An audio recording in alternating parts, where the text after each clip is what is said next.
heard about this program from my dad. He sent me this link and I registered to it. I found out it was a free drone maintenance and repair. So I was interested because I am currently studying for computer science to do programming. So I was interested in the drone programming. So I wanted to learn about it. So when I joined for this 5-day course, it's the second day today. It's been pretty fun.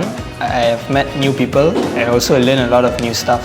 Pada 2 hari ini, pada hari pertama, saya telah mempelajari tentang asal-usul drone dan juga sedikit teori berkenaan dengan drone, sebagai contohnya komponennya dan juga cara perfungsian drone tersebut. To be honest, I'm so surprised that this course was actually free, and to enter this course, will probably around the place will be like 5,000, more than 5,000 if you want to try and enter it. And there's actually a lot of free course going on, especially for Indian people in Malaysia.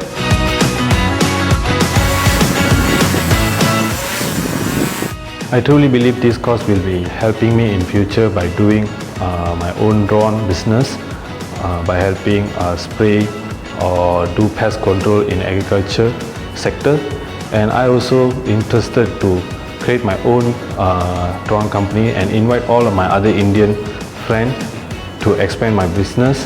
Take this opportunity, join this program under the MISI initiative.